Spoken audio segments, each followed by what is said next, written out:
આજે પંચકલ્યાણક મહોત્સવમાં હું ઉપસ્થિત થયો છું. મારા માટે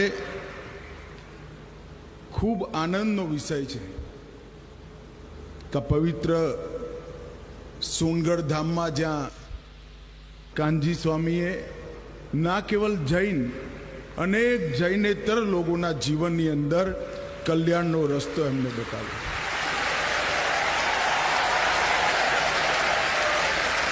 હું આજે અહીંયા આવ્યો છું. ગાંધીનગરથી નીકળ્યો ત્યારે એવું નક્કી કરીને બેઠો તો હેલિકોપ્ટરમાં કે હું નહીં કહું, પણ અત્યારે મને કહેવું જોઈએ એવું લાગે છે એટલે કહું છું. મારા જીવનમાં શ્રીમદ અને કાનજી સ્વામીના સાહિત્યનો બહુ મોટો ફાળો છે.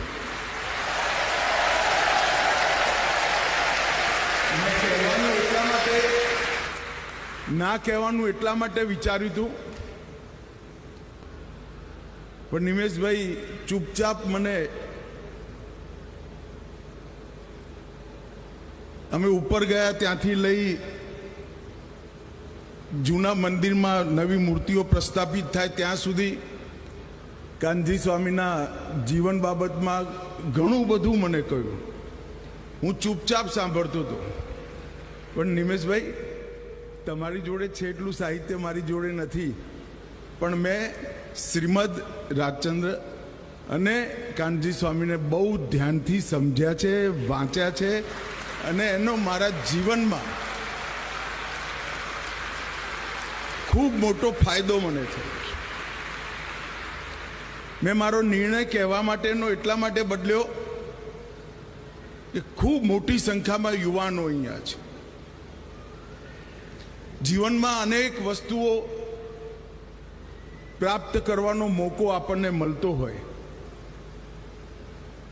પરંતુ જો મોક્ષનો રસ્તો આપણે ના જાણી શકીએ તો બધું જ છેવે જીવનના અંત સમયે અધૂરું લાગશે, અપૂરતું લાગશે.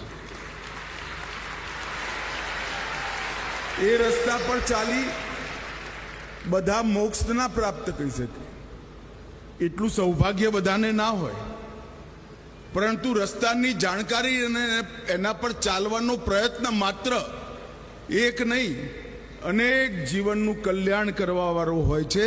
એ સુનિશ્ચિત છે, એવું તમે માનીને ચાલજો.